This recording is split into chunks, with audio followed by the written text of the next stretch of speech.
7, 6, 5, 4, 3, 2, 1. Injection, fellas. 10, 9, 8, 7. This is More Than Therapy podcast. More Than Therapy. This is More Than Therapy.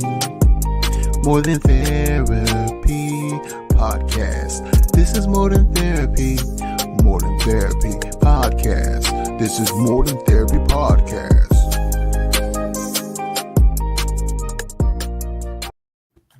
And welcome to another episode of More Than Therapy podcast. Today we speak with Karin Freeland, the author of The Ins and Outs of My Vagina. And today we're going to talk about self-love and acceptance and a new chapter in life and how different it may look from the past and how we use the past to guide us in this new way of looking at our life and in accepting our life.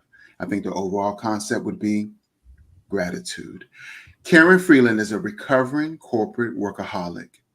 After years in high-pressure leadership roles at Fortune 500 companies, she traded the boardroom for the bedroom. In her hilarious tell-all book, The Ins and Outs of My Vagina, a Penetrating Memoir, coming out in September 20. It already came out. It came out in September 2021. She recounts the mishaps and misadventures she had over the past 40 years with a special partner in crime, her vagina, named V. Women of all ages can relate to the raw and honest journey of first long-term relationships and finding pleasure. Today we have Mrs. Karin Freeland, author of The Ins and Outs of My Vagina. Good morning. Hello. Karin. Thank you so much for having me today. Thank you for presenting on the More Than Therapy podcast. Absolutely. Karin, this book was a lifetime in creation, a lifetime up to this point. Of course, you have so much more life to live.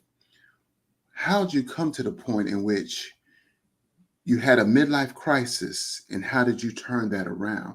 What led to the midlife crisis? I ask you this because in mental health, in the helping field, many people do not do what they need to do to take care of themselves and get to a point in their lives in which they either give it up or they do unimaginable damage to their psyche or to their health. What occurred in your world to lead to a midlife crisis?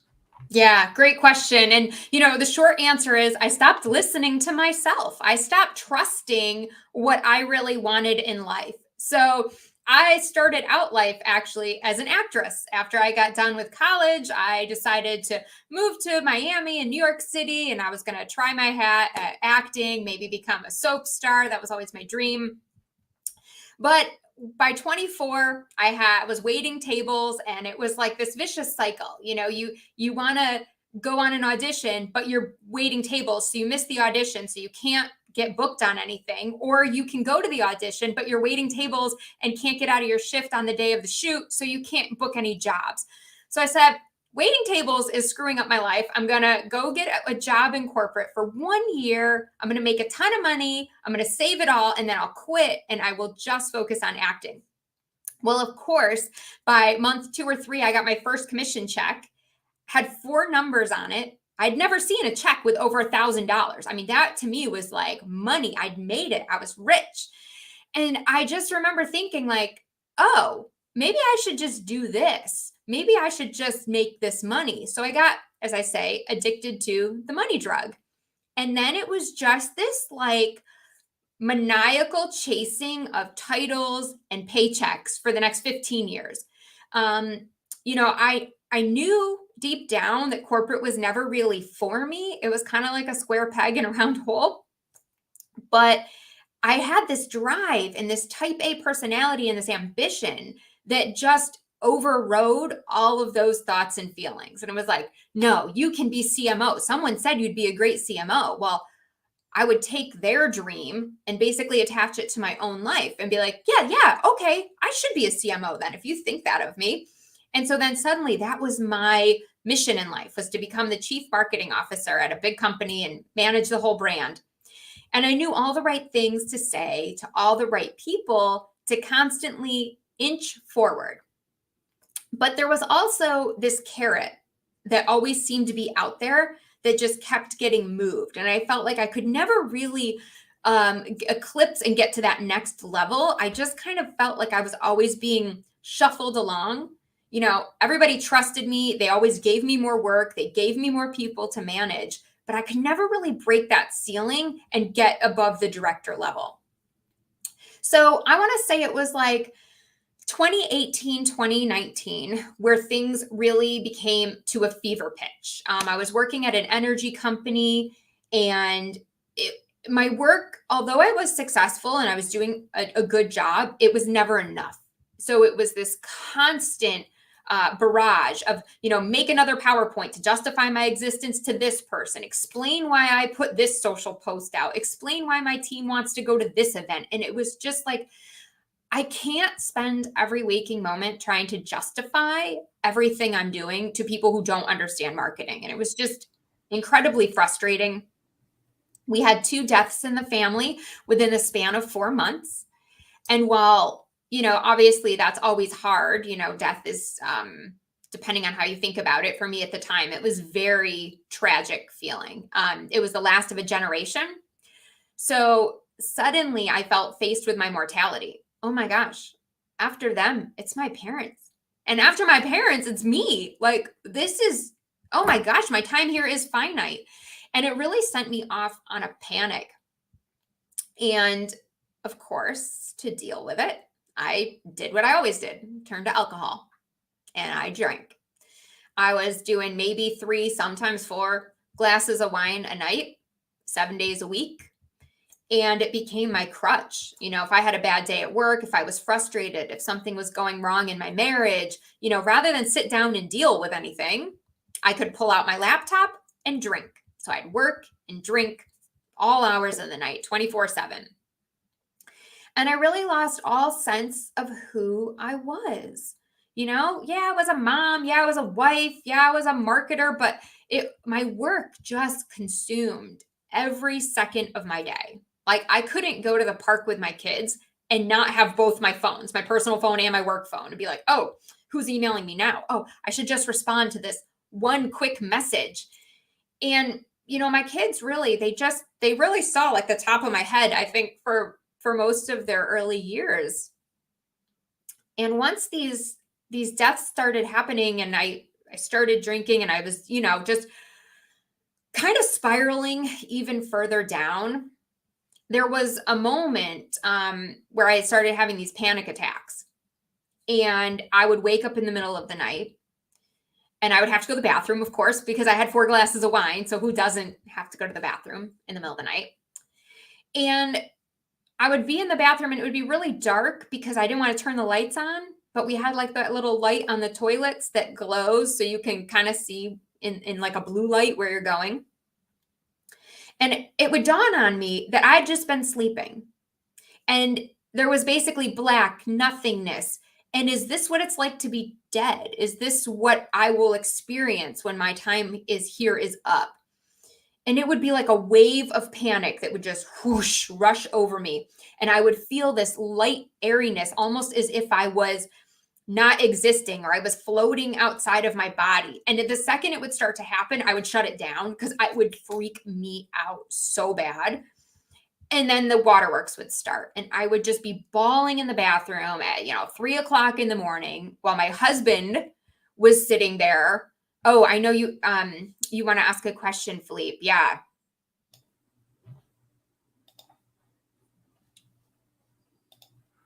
Oh no, not a question. I'm sorry. Okay.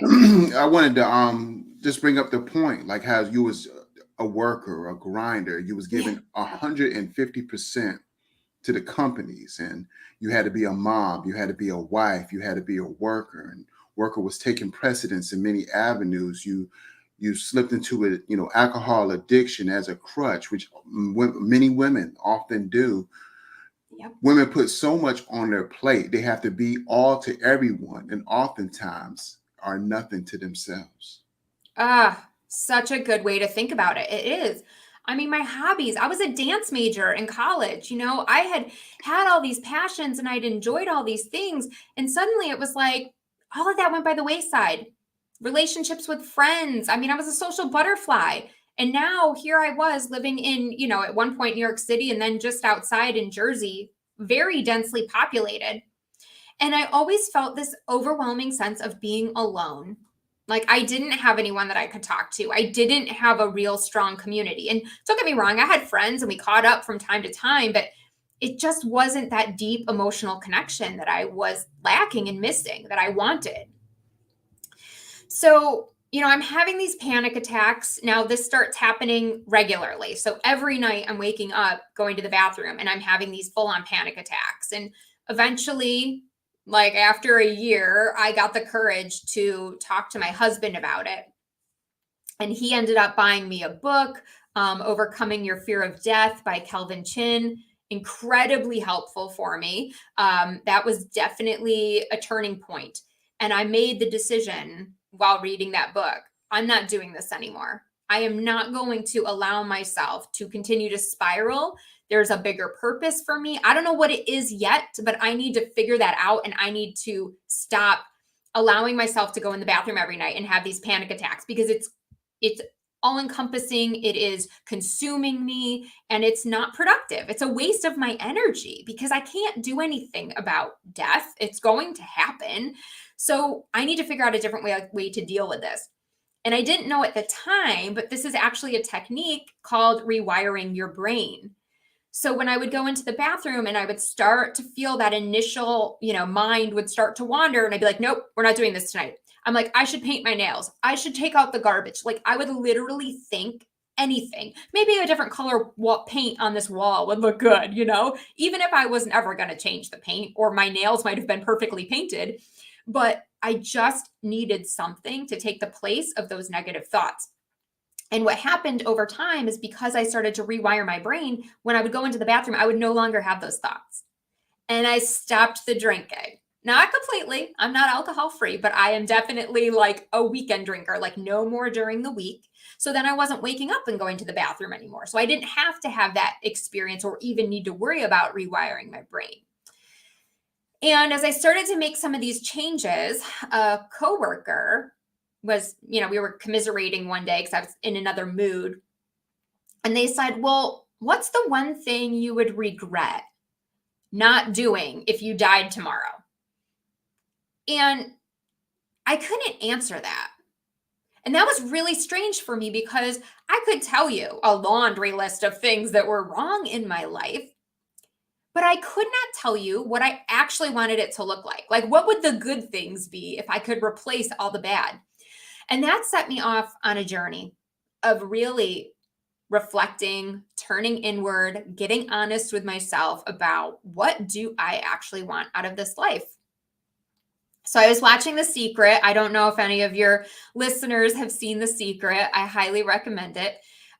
It's all about the law of attraction. And so like attracts like. If you think positive thoughts, positive things will happen to you. If you think negative thoughts, negative things will happen to you. And I was starting to see some of this in my everyday life anyway, because of the rewiring the brain. I'm like, oh, well, yeah, I go to the bathroom. I think positive things and then I don't have these panic attacks. That makes sense to me.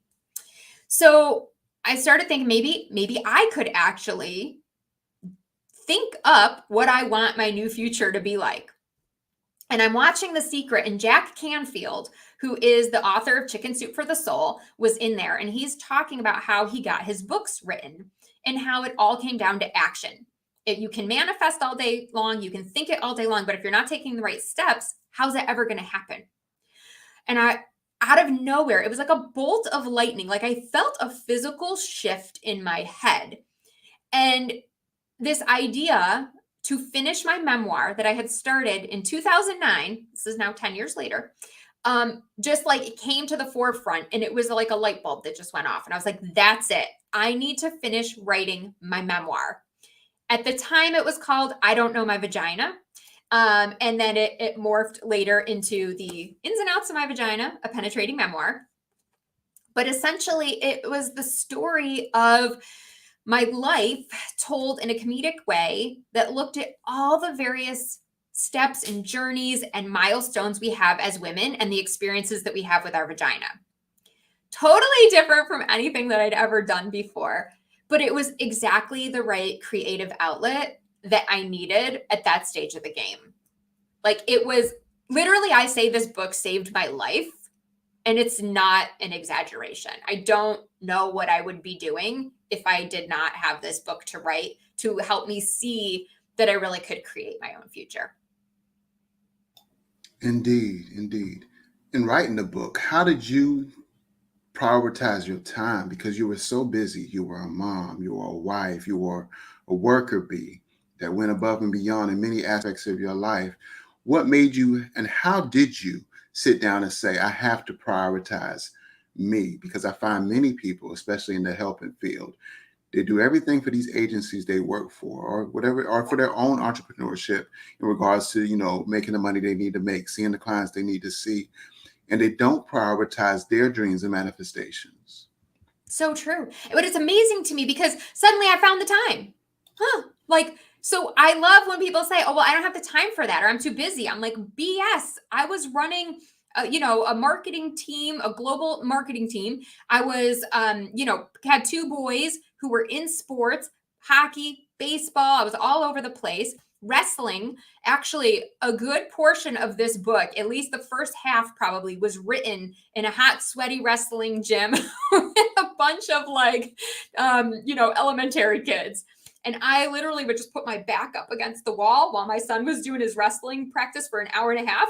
And I would just crank it out and write chapters. I would sit in the car when the kids were at hockey, and I would write, because it was COVID then, so we weren't allowed to go in. So I would write chapters. So I found the time because it was a priority for me. And I think that that's the realization that people need to come to is, what is a priority for you? Are you just status quo, letting everybody else dictate your time? Or are you owning and using your power to dictate your time? And that was something I hadn't done before. I spent my whole, a good portion of my life once I hit corporate in the passenger seat of life. And suddenly it was like, oh no, I can be in the driver's seat. I can block off an hour for lunch, eat something, and, proofread a chapter that I just got back from my editor. I can start in 30 minutes later today, or I can leave 30 minutes earlier to get to my kid's baseball game and prioritize that. And then I can get back online later if I need to. But I had always had this fear of getting fired. And it's so stupid because no one's ever threatened to fire me before for, leaving the office early or anything of that nature. But I think it was just maybe an immaturity on my part, thinking, as a young woman in corporate, well, if I don't do what all the men are doing, they're going to fire me. And they're actually not. And I've found the opposite to be true. The more you own your time and the more you set boundaries and put parameters up, the more people respect you. And they actually follow the boundaries that you put up. The big difference is in asking for permission. I had spent my whole life asking for permission, and I was like, you know what? I'm going to ask for forgiveness now. So, and if they fire me, I don't even care because I don't even like this job. I'm going to go be an author now. I'm going to write this book and I'm going to totally change my life. So, work took on a different meaning. It was no longer priority number one. Now it was a way to fund my dreams while I make an exit plan to get out. And I was so blessed because, trust me, I know COVID was terrible, right? It was awful. It was horrible. Many people perished, and it's terrible. And there was a silver lining for me. So my job was eliminated. And, I firmly believe the universe, God, whatever your higher power is, was like, we're done here. You need to fly. I need to push you out of the nest, because if I don't push you out of the nest, you're going to stay here and keep justifying in your mind that you can do two things at once, that you can write a book and publish and, launch a book while you're in corporate. And the reality was, it would have been impossible anyway, especially with a title like this. But the universe gifted me the being laid off. And it was beautiful because I got the severance package and I was able to, have that runway to really just focus on my book and nothing else for a bit.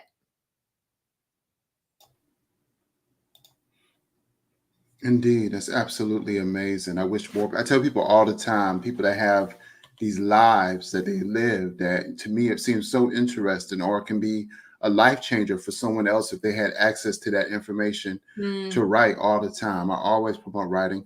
oh, but I can't write that good, or oh, what if nobody buys it? Even I tell people, sometimes the writing is not even for someone else. Sometimes it's just for yourself. Well, it's funny because when I wrote the book originally, I was like, I'm just going to write a book. I didn't really think I was going to publish it. And when, people ask me too all the time, well, how do you write a book? How do you get started? I'm like, you literally put words on a piece of paper.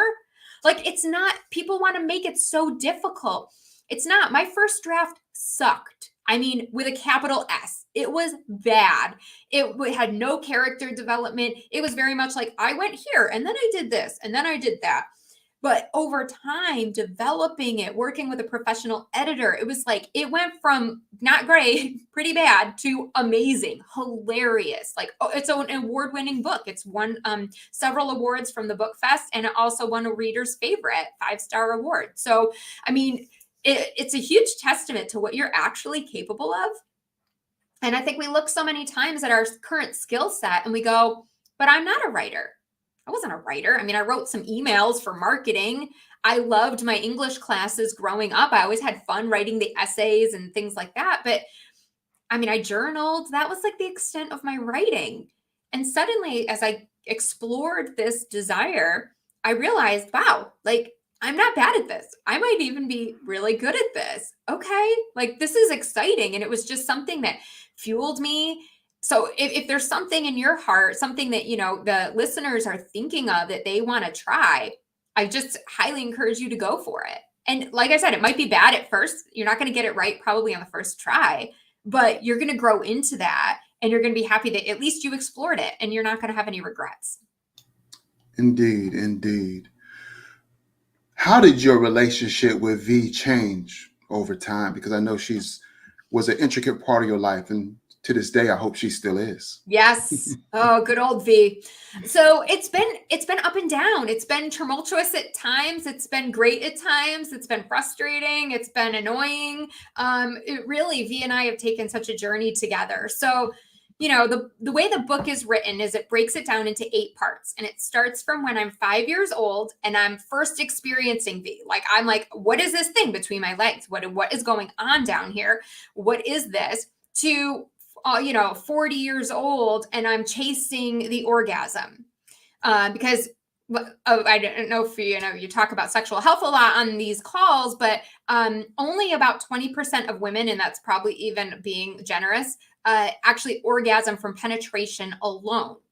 And this was something that I didn't know. So I spent so much of my life feeling broken. Like, my body was the weird one. I was the only one who, wasn't having sex and having orgasms 5 times a day. And I felt like really isolated and like something was wrong with me, but that really wasn't the case. Even when it came to medical issues, urinary tract infections, all of these things, I was too embarrassed to speak up. But meanwhile, all my friends were going through very similar situations. Because we're taught from such a young age that, your vagina's private, it's dirty, it's gross. Don't talk about that. Like, don't say that word. And so what happens is, as women, we kind of learn to shrink in, and we do close off our relationship with our vagina. We don't talk to it. We don't ask it what it wants, what it enjoys, what it doesn't enjoy. We don't have those inner dialogues with our body like we should be, because we've been told basically not to. And it impacts us, I think, even as we're older and we're in the workforce, women will settle for second best in their relationships and their work, in their, they won't speak up because subconsciously we're always taught to kind of shrink in and just sit there and be polite with our legs closed. So, V and I, we probably got on like a first name basis around the age of 14. And she was a wild child. My hormones were raging, and I don't know where it came from. I was brought up in a religious background, in the church, and you don't have sex before you're married. And there's like a really hilarious story of me losing my virginity. So definitely go get the book and read that. But, it was such a non-thought. I was just at a party hanging out with a guy who was really cute. He thought I was cute. And I was like, yeah, sure, let's do it. Like, there was no like bearskin rug, there was no roses, there was no champagne, but it didn't even feel like it was a big deal. But V was raring to go, right? Like she was just had a mind of her own. And so I always joke that this book is like about a vagina that basically sabotages your life, because for so many of like the college years, like she was just off doing her own thing. And it was like, I really didn't have a say in what was going on. I think as we've gotten older, we've gotten more in sync and we're kind of on the same page now about things, which has been good. But I'm telling you, she's given me plenty of fuel for a sequel, because I'm now entering the perimenopause years. And so my body's starting to change. My hormones are starting to change. And I'm like, V, like, are we going to get this together tonight? Like, can we make this happen? Are you going to work? Are you going to function for me? Or are you just like taking a breather? Are you sleeping this one out?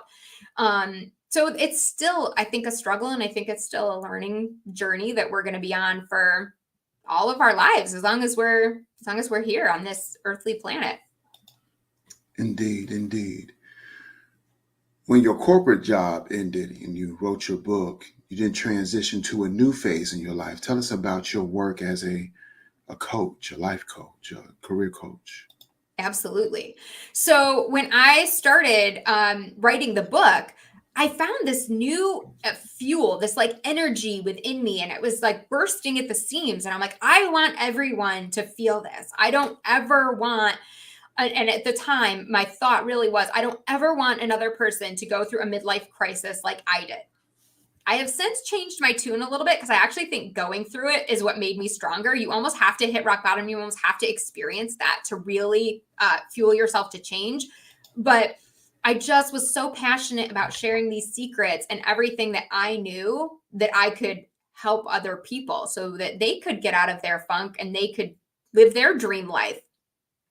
For so long, it felt like it was for everybody else. I don't know if any of your listeners have ever had that experience, but you know, it's like, do what you love. People would always say, if you do what you love, you'll never work a day in your life. I'm like, that's great. Well, I'm not Serena Williams. I'm not the best tennis player in the world. Like, what do I get to do? Nobody's hiring a 40-year-old dancer. Like, what is the thing that I could do that wouldn't be work? And I could never see the path to that. I couldn't fathom what that would be. And so I was very much stuck in that mindset. I'm a B2B marketer. I'm just going to stay here. I made my bed. But as I started writing the book and realizing, oh my gosh, no, this is actually for everyone. This isn't just for me. And it's not just for me. I'm not special. I don't have some superpower that someone else can't tap into to create this dream life. It's literally for everyone. And so I thought, you know what? I'll speak. I'll just become a motivational speaker. I'll go out on the circuit and I'll fire everybody up. But that didn't seem strong enough, because I was like, great. Then I'm just going to leave them hanging. Like, I'm just going to go out there, share this information and be like, good luck. Hope you figure it out on your own. Like, it just didn't feel like enough. So I said, nope, I'm going to go get certified as a coach. I had talked to a woman who was a health coach, and I thought, well, that sounds interesting, but I want to do, I think, more the life coaching. I kind of started to learn about that profession. I thought, oh, that sounds really, really interesting. I think I would be great at that. And so I got certified. I found a program that was a reasonable amount of money, because I was like, I'm just got laid off. I can't afford, some $5,000 program. And it was just right. It was enough tools and information to get me really started to take everything that I had learned and put it into a structured program. And I call that Edit Your Life, because just like with my editor, he would help me edit my book. He never said, that chapter is garbage, throw it out. He's like, you know what? Why don't we save this line for the end? That'll be a better punchline. Or why don't we just, develop this character a little bit more? Or, take this whole section out. We don't need to see that part. He would just make these little tweaks and it would have such a massive impact on the story. I was like, that's exactly what life coaching is. I'm going to help them make what seems like little small tweaks and changes in their life, but has massive impact. And EDIT is actually an acronym. So it stands for Envision, Document, Invest, and Take Action. And really just, it's comprehensive enough, but it's also flexible and loose enough that I can meet clients where they are. So E is for envisioning the goal. And so it's really dreaming big, turning inward, getting honest with yourself about what do you actually want to accomplish? What is your true purpose in life? And we all have one, even if you don't know what it is today. So we spend some time really digging that up and figuring out, okay, well, now that we know what your purpose is, what are those main life goals that we want to make sure you're accomplishing and that you're spending your time and your energy on? And then we document it, because it's really awesome to have all those ideas and dreams up in your head. That's where they need to start, but we have to actually get them onto paper and make them digestible. If I had sat down on day one and said, okay, I'm going to leave corporate, I'm going to write a book, I'm going to become a life coach, that would have been so overwhelming. And I didn't even know that that's what I wanted to do yet. So we're going to take one goal, one dream, and we're going to put it down on paper, and we're going to make it really tangible so it doesn't feel so overwhelming. And we're really going to look at your time, your energy, your money, and figure out, what do we need to invest differently and what do we need to divest in? You know, maybe being on the PTO isn't actually helping you achieve one of your goals. So we want to look at those things and be like, oh, well, we don't need to do that anymore. And then take action is really that accountability piece that everybody needs. So I am right there holding your hand each step of the way, making sure that you can't fail, and that, well, I shouldn't say you can't fail, right? But you will follow through on everything that you've committed to doing. Failure is just part of life. We all have little failures here and there, and it's a matter of how you learn from them and how you recover from them. And it's really been just amazing to watch the transition that my clients go through in their life when they put everything into practice. It's just beautiful. Indeed, indeed.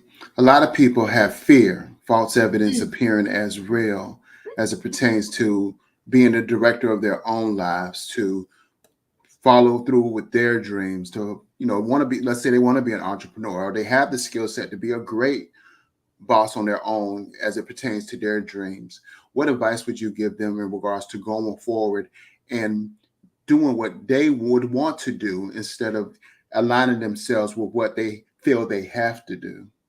Such a good question. It's funny because I just had a client this week who was going through something very similar. So she just got a new job offer. She wants to go over to this company, but she's really worried about the culture. And she felt like, I don't know, I'm scared. What if I go there and I hate it? And so she was kind of backtracking and thinking of saying, oh, well, this old job really wasn't that bad. Maybe I'll just stay. And so I was like, look, let's investigate this, right? Where is this fear coming from? So there's a piece of this journaling, right? Really getting honest with yourself, turning inward to say, why am I scared? Why am I so concerned about the culture at this company? And I was like, how can we mitigate that fear? Do you know someone at the organization that you can pick up the phone and call and ask about the culture? And actually she did. So it was perfect. She was able to call this person, completely put her mind at ease. She realized where her real true fear was coming from, and was then able to address that issue. The fear is no longer has power or is real because she was able to put it to bed by talking to somebody at that organization. It's really that simple. It's just facing it head on. Because I think somewhere along the lines, we all got this memo that like fearless means you don't have fear. That's actually totally inaccurate. We all have fear. Every single person. And if they tell you they're not scared of anything, they're lying. We all have fear. We all have discomfort. The difference is not letting it stop you, not letting it prevent you from going forward. When I went to write the book, I was really scared about how people were going to perceive me. What are they going to think of me? Are they going to think less of me? Are they going to think I'm, a hedonistic, horrible human being? Like, are they going to think that their kids, they're not going to let their kids play with my kids because I wrote this book? Are they going to think I'm a slut because they read about some of my sexual exploits?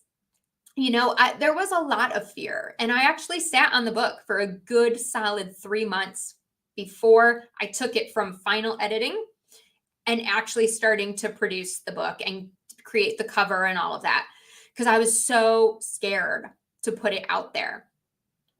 And you know what?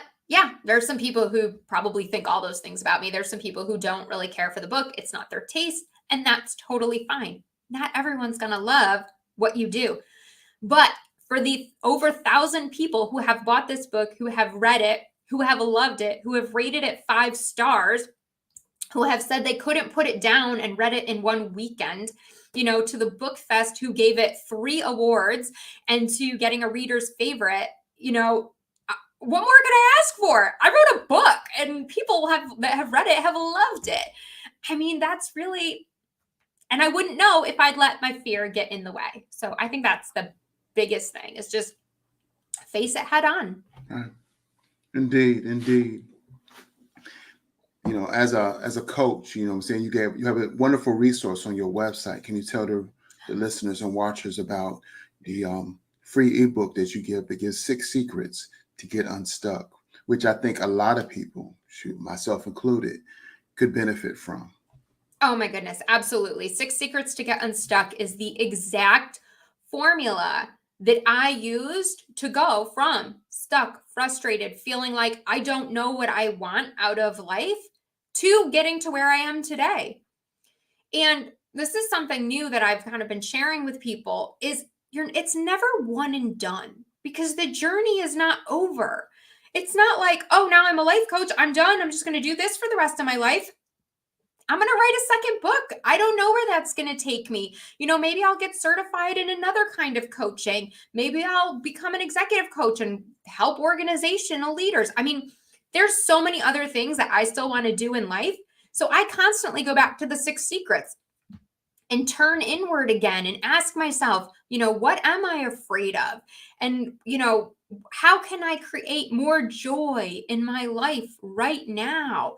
So it's never like you're just going to read the e-guide, you're going to apply all the steps and then throw it out. You're going to keep coming back to it, because it is the guide for living a happy, fulfilled life.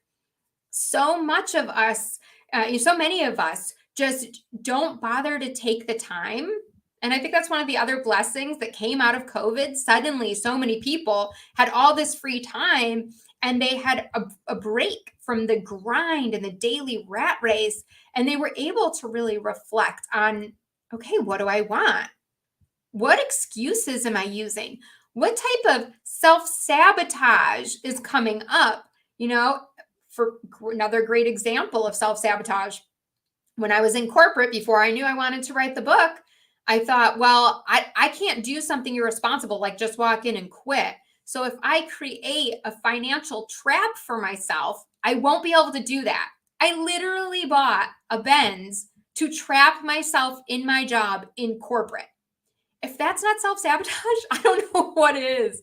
So these are some of the things that my guide is going to help you uncover. What am I doing that's not really serving me, so that you can stop doing that and actually reach the success and the goals that you want in life? So definitely go download that, check it out, because it's going to give you the blueprint that you need to get unstuck.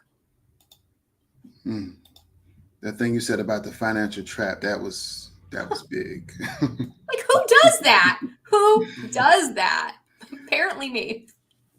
You can get your book at on Amazon, The Ins and Outs of My Vagina, a Penetrating Memoir by Karin Freeland. You just are the gift that keeps on giving. You let the people read 7 chapters of your book off the top, just as a preview. You know what I'm saying? Discovering My Lady Parts. Twat was that. Bushwhacked. Aunt Flo pays her first visit. Panty hot potato. Tongue tango. And finger in the pie. So they get a good representation of how your writing style is, the comedy that you bring to this memoir, and the revelations that you bring in discovering yourself, learning yourself, and loving yourself. Yeah, and learning to speak up. We didn't have a chance to get into it too much, but it's not all comedy. I do share about my miscarriage for the first time ever, the ectopic pregnancy that I experienced. And also learning to speak up and trust that intuition, because with my second full-term pregnancy, The doctors actually misread the chart and they thought that my son was a burst ovarian cyst and they recommended termination of the pregnancy. And I knew something wasn't right and I couldn't do it. I couldn't go through with it. And thank God I didn't, because, I wouldn't have my son, and that would be tragic. So these little moments that we're all presented with, and I just thought, if I can help somebody else save their baby's life, or if somebody else who's gone through a miscarriage can feel like it's okay to talk about it, like they don't have to suffer in silence or go through this alone. I knew I had to share these stories and that it would have such a big impact on other people's lives. Indeed, indeed. And I forgot to mention, but really important to share, that a portion of the proceeds from every copy sold goes to Alliance for Period Supplies. They're a fantastic organization here in the US. They have about 125 chapters, and they are helping to get access to period products to women, mostly of color and low income, but anyone who cannot afford to purchase their period products. They're getting them into schools, they're getting them into prisons, women's shelters, because we don't realize it, but it's happening right in our backyard. I mean, there are girls who have to miss school because they do not have period products. There are women that have to decide between feeding my kids and buying a tampon. And it's hard enough being a woman. I don't need to now worry about bleeding out everywhere while I'm at the grocery store, or these poor girls who are putting socks in there instead of having the proper supplies. So part of why I think I went through a midlife crisis was not having that bigger purpose. And I knew that I wanted the book to be able to serve a piece of that, besides just touching people through the stories and supporting them. Also, really giving back and putting my money where my mouth is. So we've raised now, I think, around maybe $2,500. I know it's over $2,000. So definitely go pick up a copy, because you will be helping an amazing organization. Indeed, indeed. Well, thank you for presenting today, Ms. Karin Freeland, who's the author of The Ins and Outs of My Vagina. Please go to her website, KarinFreeland.com, and download her brochure, her book, her ebook regarding the 6 secrets of getting unstuck, which I downloaded and took a gander at. And just the one statement that you made regarding those financial traps, the things we do to secure what we think is financial security, but not security for our own soul and our own wellness. And in essence, sometimes we'll regret it, or we'll look back on it as if the shoulda, woulda, couldas, instead of moving forward and having a more constituted way of moving forward in your life and having the dreams and your manifestation and being what you want to be, instead of burning out. And sometimes burning out can be a blessing, because it'll teach you, this is not what my life is supposed to be. But, I would hope that those could work to avoid burnout. If you're interested in, life coaching, this Karin Freeland, just based on the discussion she had with us today, seems very motivational. If I had a vagina, I would definitely look up Karin Freeland for a life coach. Just what she told us today is just very much moved me in doing some of the things that I've had on the back burner that I probably wasn't ready to do just yet. But now I find myself more motivated to do so. Thank you for that. I love that. That is like my purpose for being. So when someone says that to me, I'm like bursting from the seams. This is just, Indeed. It's amazing. Go do it. If anyone has a dream on their heart, it is your duty to follow it, because it was placed there for a reason. And I firmly believe that we are never given a dream that we cannot bring to manifestation. It doesn't happen. Indeed, indeed. And that's Karin Freeland, the author of The Ins and Outs of My Vagina. And this concludes another episode of More Than Therapy.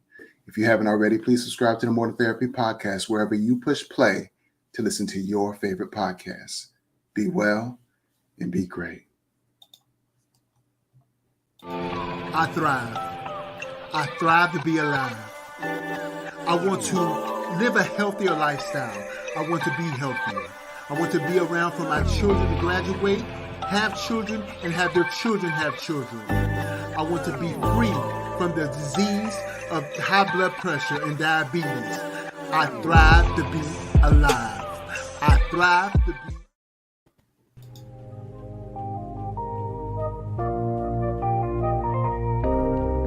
This is more than therapy.